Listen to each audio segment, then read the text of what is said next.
A proteção social é velha conhecida do homem e nos últimos séculos ganhou o papel de destaque nas constituições de todo o mundo. Mas nem sempre foi assim. Proteção social já teve nome de caridade e até filantropia. Com o progresso das civilizações, passou a ser considerada como um direito e no mundo contemporâneo transformou-se em verdadeiro direito fundamental material. Um direito intrínseco dos cidadãos que hoje é reconhecido nas constituições, nos planos jurídicos internos dos estados e nas normativas internacionais. As principais características jurídicas dos direitos fundamentais e sua evolução histórica e justificativas filosóficas são as questões abordadas no trabalho de Marco Aurélio Serral Júnior. E o programa traz ainda uma amostra da bibliografia que deu luz à dissertação de Marco Aurélio Serral Júnior. E o doutor em Direito Internacional, Renato Zerbini Ribeiro Leão, dá preciosas dicas para você que pensa em enriquecer o currículo com um curso no exterior. Em destaque no quadro Tese, as últimas produções acadêmicas que ganharam o mercado editorial e já estão disponíveis. O perfil de Nelson Hungria Hofbauer, mineiro e ex-ministro do STF, que participou da elaboração dos Códigos Penal e Processo Penal e da Lei das Contravenções Penais. Tudo isso na academia que começa agora. Marco Aurélio Serral Júnior, mestre em Direitos Humanos pela Universidade de São Paulo, apresenta a dissertação A Seguridade Social como Direito Fundamental Material. Um estudo que analisa particularmente a estrutura normativa e as características próprias dos direitos fundamentais sociais.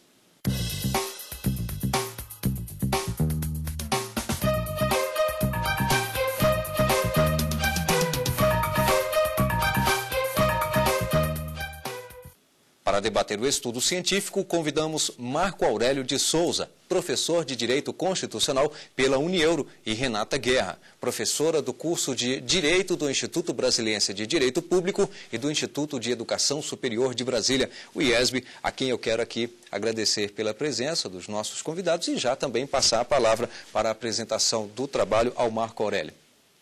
Inicialmente eu agradeço o convite da emissora a defender meu trabalho aqui, apresentar meu trabalho.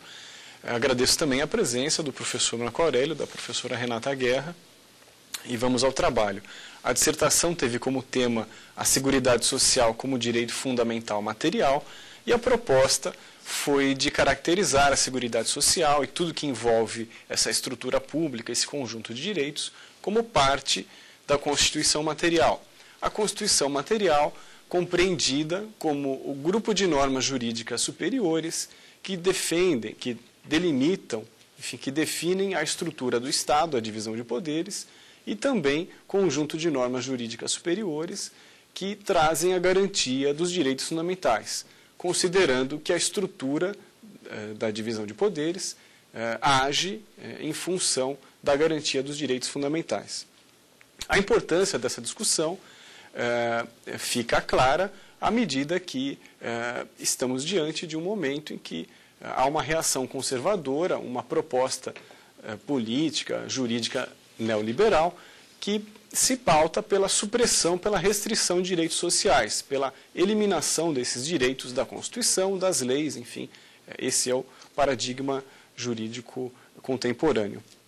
Em relação à metodologia, por se tratar de uma dissertação de mestrado apresentada especificamente a um programa de mestrado de Direitos Humanos, né, se procurou um trabalho mais crítico, né, um trabalho que procura enfrentar essa suposta neutralidade científica do direito. Né. Além disso, se buscou uma metodologia interdisciplinar, então fomos buscar enfim, fundamentos na área da economia, da organização do trabalho, da ciência política. E, além disso, também se buscou enfrentar problemas sociais especificamente brasileiros, a Seguridade Social pensada especificamente para o modelo social brasileiro. E com isso também a tentativa de se buscar uma metodologia própria para a pós-graduação em Direitos Humanos, um esboço. Enfim, nessa tarefa, o primeiro capítulo é destinado ao exame, ao estudo da Constituição, os conceitos fundamentais ligados à Constituição.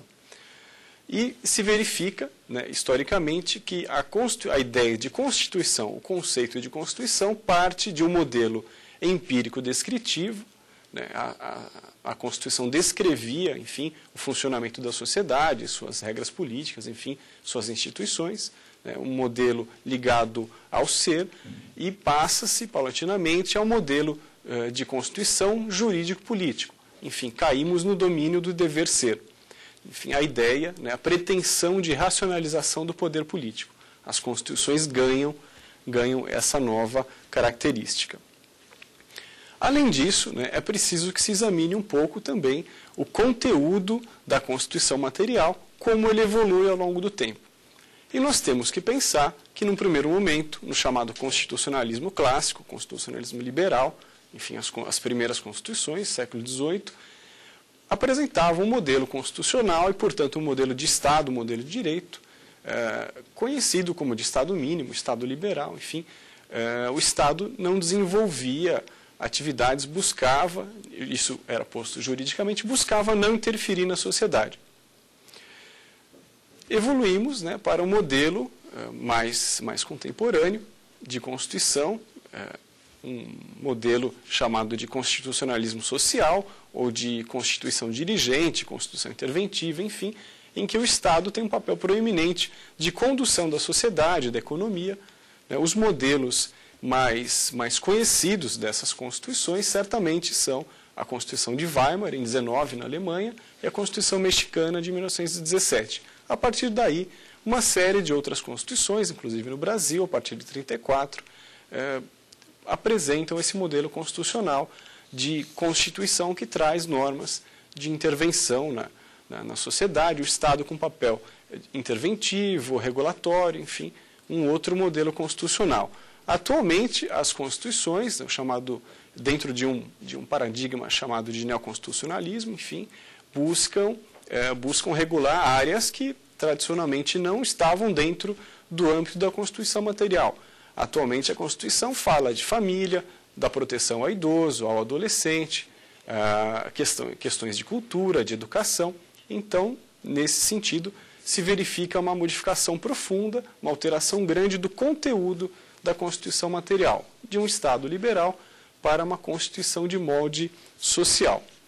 Além disso, esse novo constitucionalismo, que não é tão novo, no mínimo a gente identifica esse movimento da década de 50, 40, ele também se pauta pelos documentos constitucionais se basearem na dignidade da pessoa humana, especialmente depois das experiências vividas na Segunda Guerra, constituições que trazem princípios, valores, trazem um referencial de justiça, não só uma organização do Estado. A organização do Estado que se faz em função dos direitos fundamentais, também pautada por referenciais de justiça.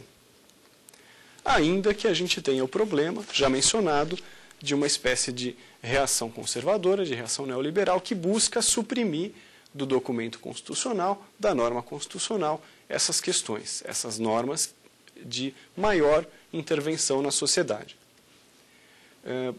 Prosseguindo nessa tarefa de caracterização da Seguridade Social como parte da Constituição material, desenvolvemos no capítulo 2 alguns conceitos importantes a respeito de direitos fundamentais, à medida que o trabalho tem esse suporte.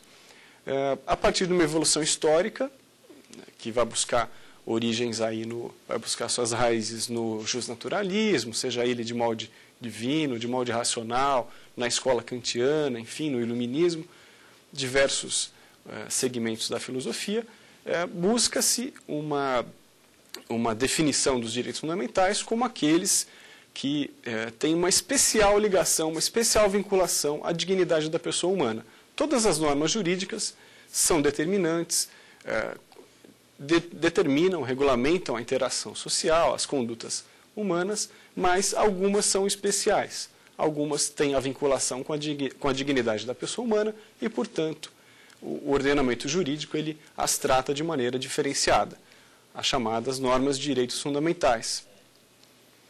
Além disso, também se buscou demonstrar que atualmente os direitos fundamentais encontram ampla previsão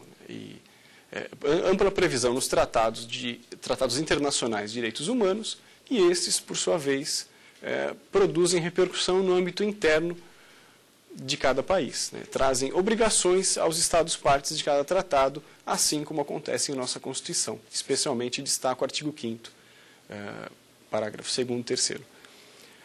Além disso, no capítulo 2, se buscou também examinar e explicitar algumas características jurídicas dos direitos fundamentais, as quais serão fundamentais na conclusão do trabalho, à medida em que determinarão a feição que se pretende dar à Seguridade Social.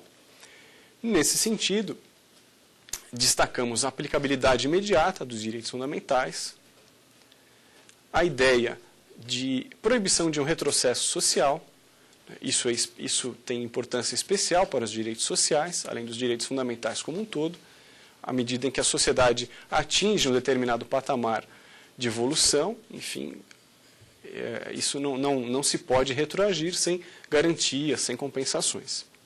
Também se falou da irrenunciabilidade dos direitos fundamentais. Também abordamos a indivisibilidade dos direitos fundamentais, as diversas gerações de direitos fundamentais, a chamada primeira dimensão, primeira geração, é vista conjugadamente com os direitos sociais também. Após fizemos tratamos de um breve percurso histórico da proteção social e demonstramos como a proteção social, ela evolui de um patamar, de um paradigma em que não havia uma preocupação pública, o Estado não tratava da proteção social, enfim, da proteção das pessoas em casos, em hipóteses de contingência social, quando morria alguém, a questão da saúde, quando alguém adoecia, a pessoa se encontrava impossibilitada de trabalhar. Sai-se de um momento em que a pessoa não tem nenhum tipo de direito, enfim, o Estado não garante nenhum tipo de direito, a proteção social, a previdência, digamos, ela é ou individual, a pessoa poupa para esses momentos de infortúnio, ou familiar, ou vem da caridade. Né? Evoluímos para uma primeira forma estatal de proteção social, os primeiros institutos de previdência ligados às caixas de pensão, aos institutos de pensão, né? E isso vai evoluindo ao longo do tempo até que se chegue na Seguridade Social, como a vemos hoje, em especial como ela se encontra na Constituição, uma planificação social, uma planificação estatal bastante desenvolvida, com regras de custeio suficientes ao pagamento do plano de benefícios, né? Então, um grau de evolução bastante grande. Conjugando esses fatores todos, a Seguridade Social, ela pode ser vista, pode ser caracterizada como um direito fundamental material, à medida em que as constituições trazem esses valores de dignidade da pessoa humana, princípios de justiça, valores de justiça, os tratados de direito internacional impõem essas obrigações aos Estados-parte, a garantia de um mínimo vital às pessoas, a universalidade de direitos. Hoje todo cidadão é portador de direitos, né? E à medida que a Seguridade Social é essa garantia de segurança econômica para as pessoas em situação de infortúnio, a gente consegue caracterizar a Seguridade Social como um direito fundamental material, ou seja, parte necessária da Constituição material. E a partir disso pode-se trabalhar algumas consequências no sentido de reforço dessa fundamentalidade material da Seguridade, esse pertencimento íncito à Constituição. Especialmente a questão das reformas constitucionais, a proibição de um retrocesso social, a proibição de supressão formal ou material da Seguridade Social do corpo constitucional. Vamos conferir alguns livros que serviram de base no estudo do mestre Marco Aurélio Serral Júnior. Direito, Justiça Social e Neoliberalismo, de Plauto Faraco de Azevedo, publicado pela editora Revista dos Tribunais. Tratado de Direito Internacional dos Direitos Humanos, de Antônio Augusto Cansado Trindade, editora Sérgio Fabres. O Academia abre espaço para o conhecimento e quer a sua participação. Entre em contato com a nossa equipe pelo endereço eletrônico academia@stf.jus.br. Nós vamos a um pequeno intervalo e voltaremos em instantes com debates sobre a Seguridade Social como direito fundamental material. Até já.